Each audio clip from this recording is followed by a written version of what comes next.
Female CEO cries, "I lost everything." The mechanic simply says, "You still have her." "Mommy, why aren't we moving?" Ava Bennett blinked, her hand still gripping the steering wheel, as if holding on tightly might keep everything else from falling apart. Rain hammered against the windshield, streaking the world outside into a blur of gray and fractured light.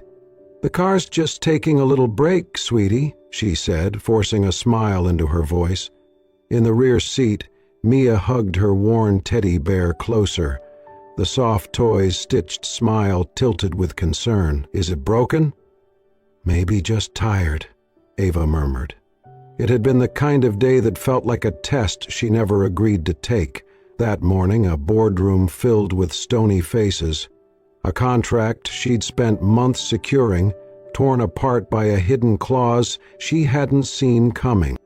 Stock prices plummeted before lunch. The media swarmed, calling her a failure before she had time to catch her breath.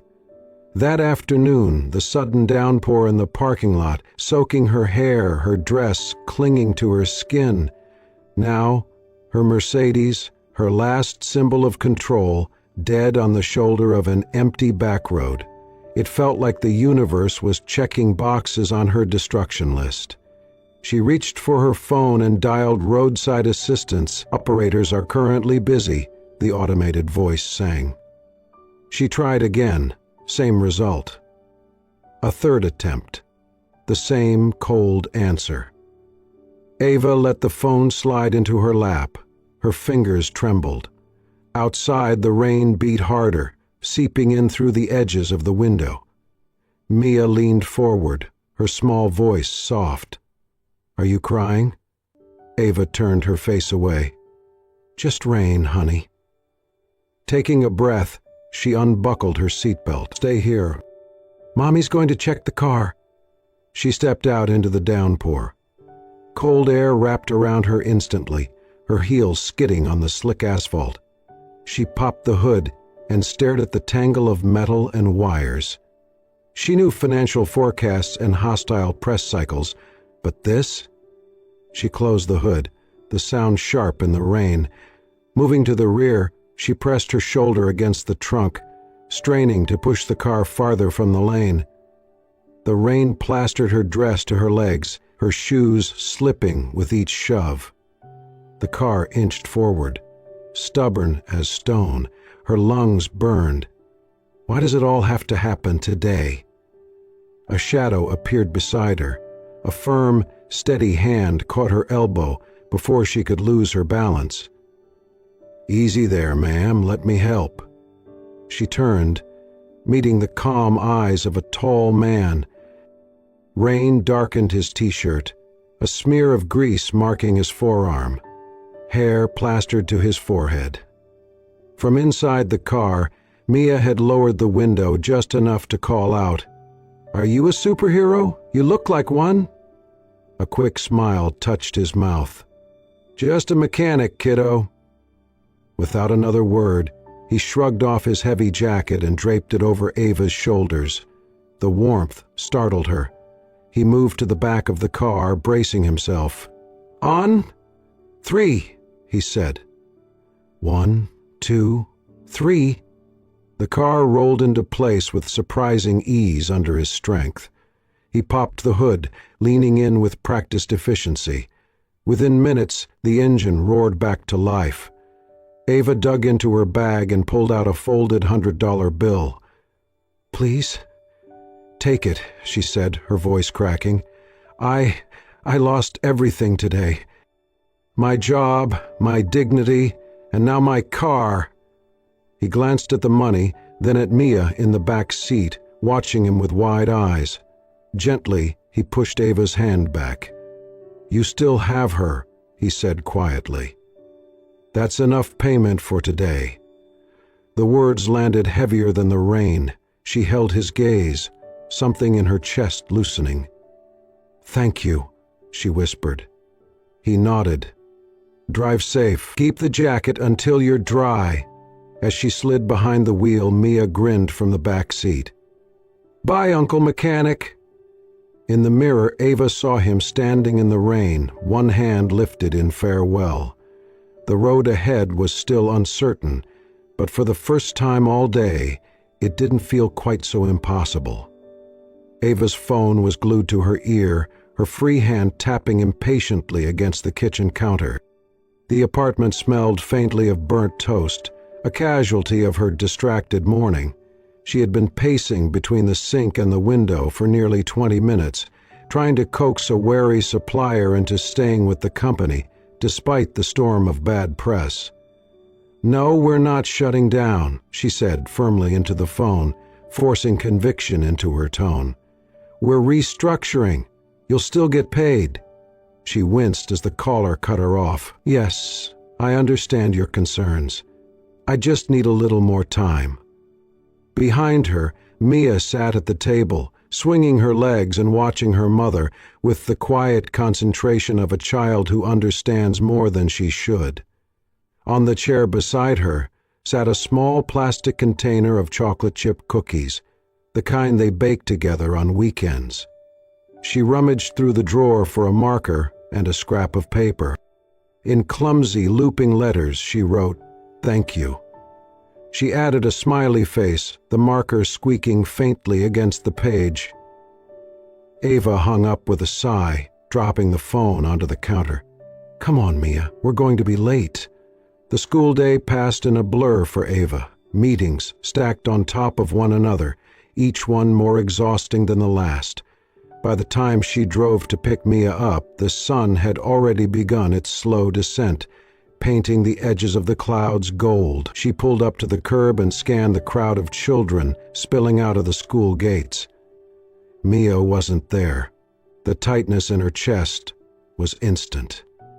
She parked, leaving the car idling, and walked quickly toward the playground, eyes sweeping every corner. "Mia?" she called, her voice sharper than she intended. A faint giggle drifted from somewhere beyond the fence. Ava followed the sound, rounding the corner onto a side street she rarely used. The low rumble of an engine and the smell of motor oil met her before she saw them. There, in the open bay of a small auto garage, Mia sat on a worn wooden stool, her legs dangling. She was chattering away, holding out the container of cookies toward Luke Carter. He was crouched down so their eyes were level, a clean rag in one hand as he wiped the grease from the other. "I made these with Mommy," Mia was saying proudly. "They're for you," Luke smiled, the corners of his eyes crinkling. "Best cookies in the whole town," he said as he accepted the container. He placed it carefully on the workbench, as if it were something fragile. Relief flooded Ava so quickly it left her a little unsteady. She stepped into the garage, her heels clicking against the concrete. "Mia, you can't just run off without telling me where you're going." Mia turned, her expression caught between guilt and stubbornness. "I just wanted to say thank you." Ava's first instinct was to scoop her daughter up and march her straight back to the car, but then she saw the way Mia's face lit up when Luke gave her a conspiratorial wink, and the words softened in her throat. "I'm sorry if she interrupted your work," Ava said, glancing at Luke. "Not at all," Luke replied easily. "She's good company." For a moment the three of them stood there, the sound of rain beginning to tap gently against the metal roof. The scent of oil and warm cookies mingled in the air. Ava rested a hand on Mia's shoulder. "All right, let's get home," she said, though her voice had lost its edge. Luke gave a small nod. "Drive safe." As they walked back toward the car, Ava glanced over her shoulder. Luke was still standing in the garage doorway, one hand resting on the edge of the workbench, the cookie container beside him. He caught her eye briefly, and there was something unspoken there, an acknowledgement maybe of the fact that gratitude sometimes needed no more than a small shared moment. The rain had settled into a soft, steady rhythm by late afternoon, the kind that blurred the edges of the world without washing it away. The garage was quiet. The last customer's taillights had disappeared down the street an hour ago. Only the faint ticking of a cooling engine and the muted drip of rainwater from the gutters broke the stillness. Luke wiped his hands on a clean rag, then glanced toward the small counter in the corner where an old coffee pot sat. "You drink coffee this late?" he asked, already reaching for 2 mugs. Ava hesitated. "Depends. Is it strong enough to keep me up for 2 days?" A grin flickered at the corner of his mouth. "Stronger than whatever you get at those fancy boardroom meetings." He poured a dark, steaming stream into each mug, then handed one to her. "Consider it a thank you for the cookies. Mia said you helped." She accepted it, the warmth seeping into her cold fingers. "Helping is generous. She was the one measuring and mixing. I just stopped her from adding glitter." They settled into a pair of worn chairs in the far corner of the garage. The smell of oil and metal lingered in the air, but it was softened by the rich aroma of coffee. Above them the rain pattered on the corrugated metal roof, a slow and calming heartbeat. Ava sipped carefully, then set her mug on her knee. "This place, it smells like my childhood," she said, her eyes sweeping over the organized chaos of tools and spare parts. "My dad was a mechanic, worked in a little shop not far from where we lived. I used to sit on an upturned milk crate and watch him fix things. He could take apart anything and put it back together, lawn mowers, toasters, cars, you name it." Luke leaned back, resting one arm on the chair. "Sounds like a good man." "He was," she said softly. "But one day there was an accident at the shop, faulty equipment. He didn't make it." Her fingers tightened around the mug. "I was 12. After that, I decided I'd never be stuck in a small place with no way out. I wanted more. So I climbed and climbed until I couldn't see the ground anymore." Luke didn't interrupt. His gaze was steady, his silence more comfortable than most people's attempts at sympathy. "What about you?" she asked after a moment, grateful for the shift. "How does someone like you end up running a quiet little garage?" He took a long sip of coffee, eyes drifting toward the rain-speared window. "I used to race, cars, not bikes. Local circuits, some bigger tracks when I got lucky. I lived for it. The speed, the noise, the feeling that nothing else mattered." He paused, jaw tightening slightly. "Then one night, a friend of mine, my teammate, was in a race with me.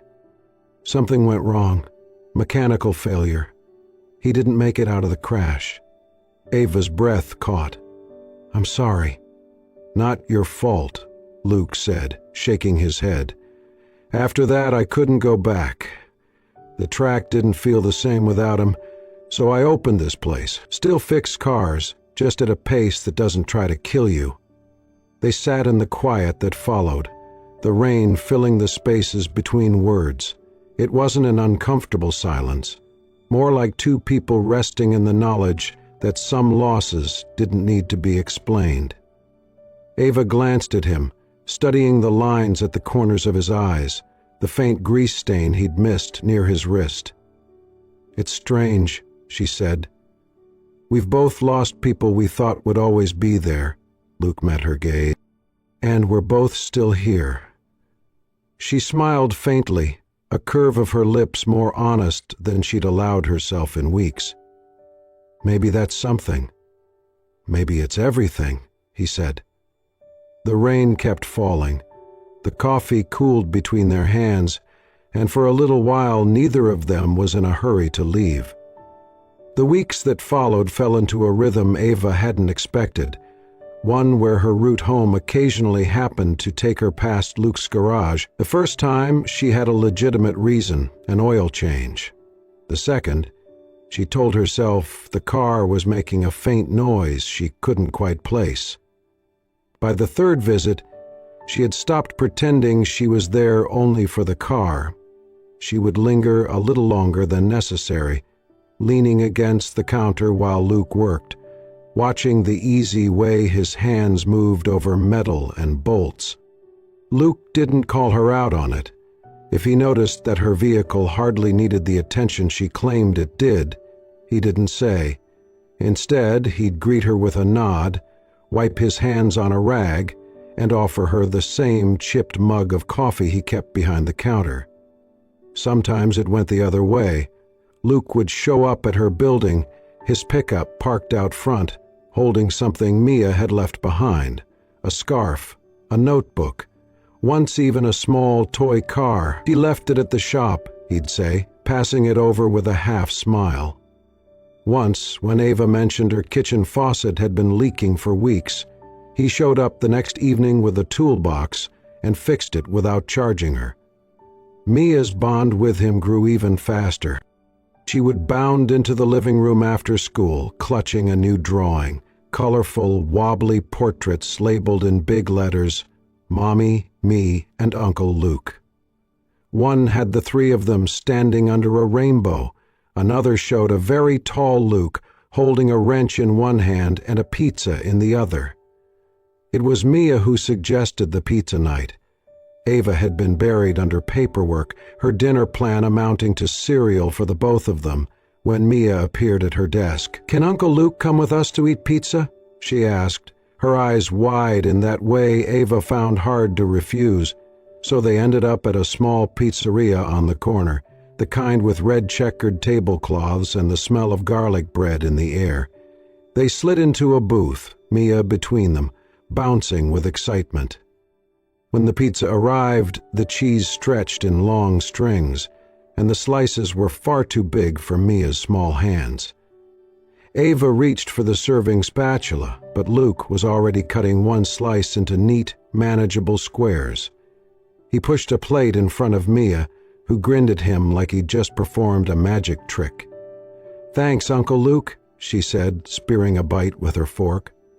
Ava watched the exchange, something warm settling low in her chest. She wasn't used to this, someone else quietly stepping in, making her daughter feel seen without being asked. The conversation drifted easily. Luke told a funny story about a customer who had tried to fix his own alternator and ended up gluing part of it to the hood. Mia recounted in dramatic detail a schoolyard game that had apparently involved an invisible dragon. Ava found herself laughing, more than she had in weeks. After dinner, they walked out into the cool night air. The street lamps painted the sidewalk in pools of gold. Mia skipped ahead, humming to herself, her hand clasped around a small leftover box Luke carried for her. Ava glanced at him. "You're good with her," she said softly. Luke shrugged. "Kids are honest. They tell you exactly what they think. Makes it easier to know where you stand." They reached the corner where their paths would split, his truck parked down one street, her building up the other. Mia ran back, pressing the box of leftovers into Ava's hands before throwing her arms around Luke's waist. "Good night, Uncle Luke," she said. "Good night, kiddo," he replied, giving her hair a gentle tousle. Ava watched as he walked away, the sound of his footsteps fading into the quiet street. She realized with a mixture of surprise and unease that she was already looking forward to the next accidental meeting. The tension inside the Bennett Technologies offices was a living thing. It clung to the air like static, buzzing in every whispered hallway conversation and in every set of eyes that darted away when Ava passed. Her phone never stopped ringing. Investors wanted reassurance she couldn't honestly give. Employees wanted to know if they'd have jobs next month. The media called daily, pressing for a statement, while running headlines that painted her company's future in shades of disaster. One Tuesday morning, her assistant walked in with a slim leather folder. "You've got a meeting request," she said. "Big money. They want to buy in, keep you as CEO. Could be salvation." Ava hesitated before opening the folder. Inside was a crisp letterhead bearing the name Argentum Group, a multinational conglomerate with deep pockets and a reputation for swallowing smaller companies whole. She knew they could stabilize her finances overnight. She also knew there was always a cost. 2 days later, she was ushered into a sleek, glass-walled boardroom high above the city. The man waiting for her, Argentum's CEO, was all smooth smiles and expensive tailoring. "We've been following your work for years, Ms. Bennett," he began, pouring her a glass of water like they were old friends. "Your company has potential. It just needs the right backing." He laid out the offer with the precision of someone closing in on prey. Argentum would buy a controlling share, invest heavily, and keep Ava in the CEO's chair. "We'll weather this storm together," he promised, his tone rehearsed. Ava's gaze wandered as he spoke, drawn to the wall behind him. Framed photographs hung in neat rows, images of the company's past ventures. One in particular caught her breath. A younger Luke, smiling beside another man about the same age. Both wore racing suits, their arms slung over each other's shoulders, the background filled with the blur of a racetrack. "That was years ago," the CEO said when he saw where she was looking. "We sponsored a racing team for a while. Great publicity." His voice slid past the truth, skipping whatever story lay in the shadows of that photograph. But Ava knew. She remembered Luke's quiet tone the night he told her about the crash, the teammate who didn't make it, the end of his racing career. She remembered the way he'd looked past her when he said he never went back to the track. And now she was sitting across from the man who had written that chapter in fine print. She finished the meeting on autopilot, her responses polite but distant. By the time she returned to her office, her pulse was still uneven. That night she lay in bed staring at the ceiling, the city's muted glow spilling through the curtains.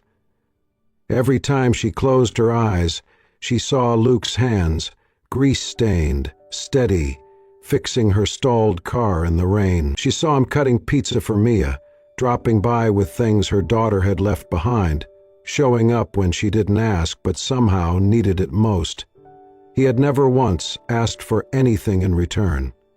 And here she was, weighing whether to align herself with the very people who had taken something from him that he could never get back. By dawn, the decision was clear. At 9 o'clock sharp, she called Argentum's CEO. "I appreciate the offer," she said evenly, "but I'm going to pass." He sounded almost amused. "You understand what you're walking away from?"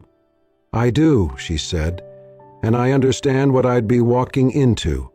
She hung up before he could reply, leaning back in her chair. The storm outside her office window mirrored the one her company was still facing, but for the first time in weeks, Ava felt certain she had done the right thing. The road ahead might still be brutal, the headlines might still sting, but she would rather stand in the wreckage with her integrity intact than rebuild on someone else's ruins, especially if those ruins belonged to Luke's past. Ava found Luke in the garage late that evening, the place lit by 2 overhead bulbs and the faint glow of a desk lamp. He looked up from the carburetor as she stepped in, rain still on her coat. "I turned them down," she said. He set down his wrench. "Turned who down?" "Argentum Group. They offered to buy in, keep me as CEO, pour money into the company." She crossed her arms. "They're the ones who sponsored your team back then, the accident. I saw the photo in their office." His brow furrowed. "You walked away? Even with your company in this shape?" "I couldn't take their help," she said, "not knowing what they cost you." He leaned back, exhaling. "Most people would have signed and told themselves it wasn't personal. I'm not most people." Something in his eyes shifted, gratitude, quiet respect. "All right, let's make it personal. Let's take them down." That night they began, sketching ideas on a grease-smudged notepad. Luke reached out to old racing contacts, mechanics, pit crew, retired drivers. Ava called journalists she trusted. They gathered contracts, photos, anything pointing to the coercion that had led to the crash. But another storm was coming. One afternoon, Ava returned home to find a letter from her attorney. Her ex-husband's family had filed for custody of Mia. Their claim was blunt. Ava's failing finances and public company troubles proved she was unfit to provide stability. She sat at the table gripping the letter until her knuckles whitened. Luke arrived later, dropping off notes from a call with the racing official. He read the letter once, then met her eyes. "We'll fight it," he said, no hesitation. Days blurred. By day, Ava chased leads against Argentum, meeting sources in quiet cafes, cross-checking financial records. By night, she prepared with her lawyer to keep Mia. Through it all, Luke's presence was steady. He brought coffee when she worked past midnight, steam curling between stacks of papers. He left takeout on her desk when she skipped meals. More than once, she woke from an exhausted nap to find a blanket or his jacket draped over her shoulders. One night, when the pressure felt unbearable, Luke appeared at her door, truck idling. "Come on," he said. "Mia too." They drove with the windows down, cool night air rushing in. City lights gave way to the open coast road. They stopped at a bluff, the ocean spread out like black glass below, waves whispering against the rocks. Mia ran ahead, chasing the wind, her laughter scattering into the night. Ava stood beside Luke, hair whipping in the breeze. "You don't have to do it alone," he said quietly. She turned to him, the truth sinking in. For weeks, she had braced herself against everything. Argentum, the custody fight, the press, without realizing someone was already standing beside her. In the dark, with the ocean breathing below and Mia's laughter carrying back to them, Ava finally believed she wasn't carrying the fight alone. The story broke on a Tuesday morning. Ava was in her office reviewing yet another set of grim financial reports when her phone began buzzing non-stop. The headline flashed across every major news site. "Insider sources expose racing scandal. Argentum Group under fire for deadly cover-up." The articles detailed everything Ava and Luke had worked for weeks to uncover: forced mechanical tampering, falsified safety reports, payments to silence witnesses. Names, dates, and damning documents filled the pages, and in each piece, Ava was quoted. Her decision to reject Argentum's buyout held up as an example of integrity in an industry that often lacked it. By midday, her inbox was full of messages from former clients and investors, praising her for her courage and asking for meetings.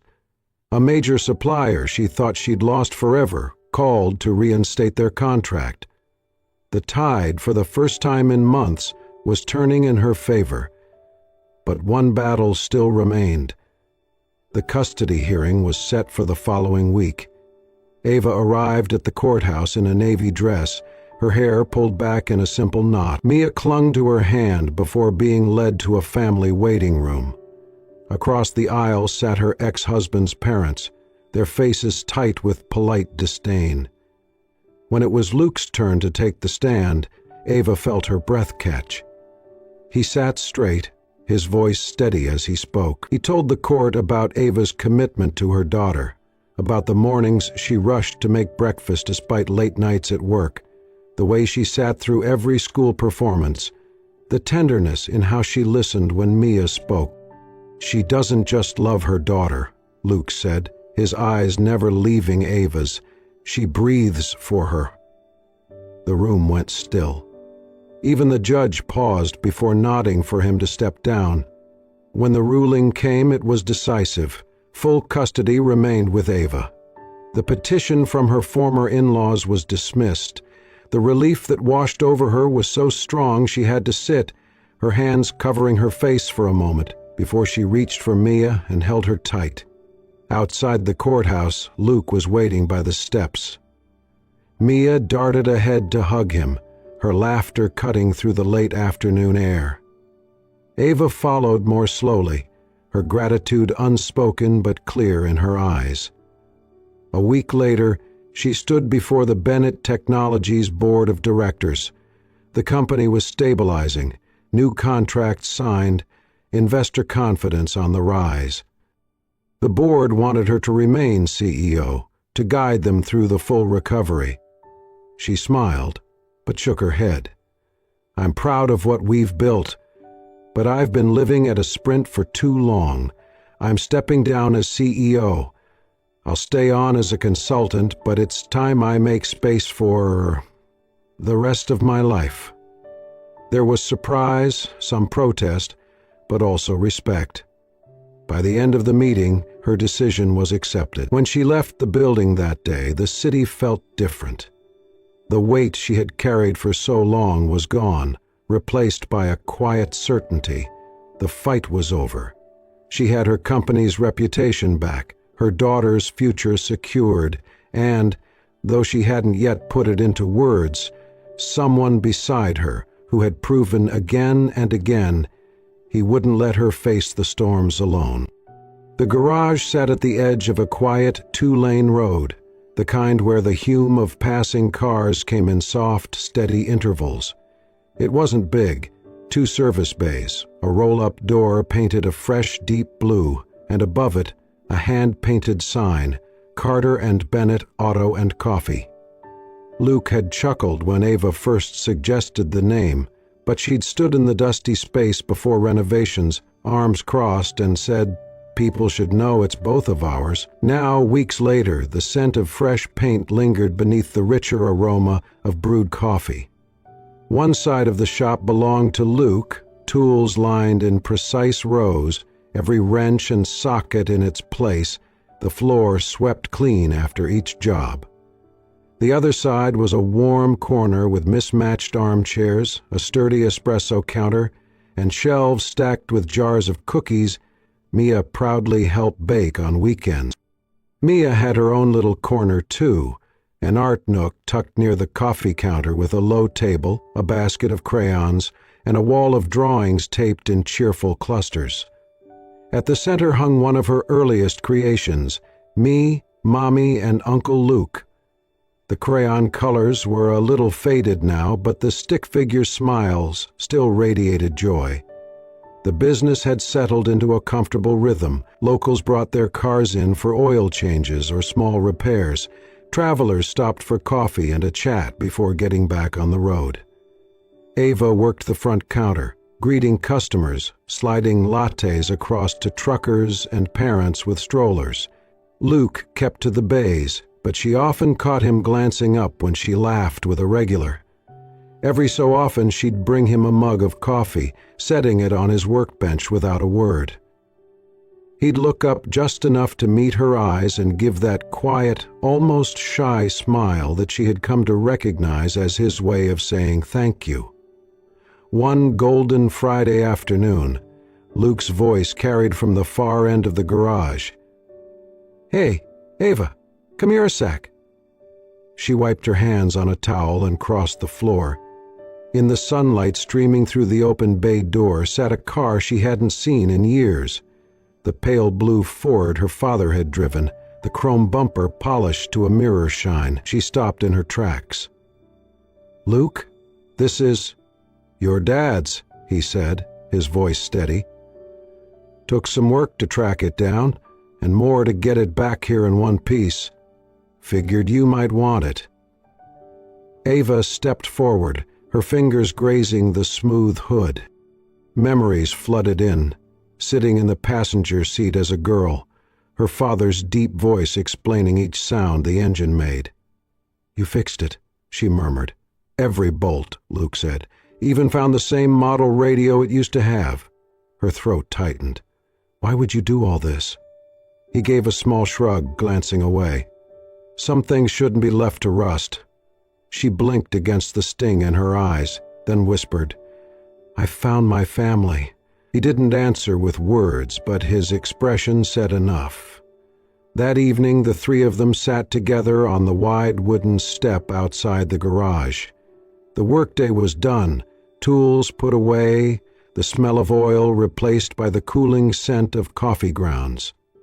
Mia leaned against Ava's side, coloring in a notebook, while Luke sat on her other side, sipping from a battered mug. The sun dropped lower, brushing the horizon in streaks of gold and rose.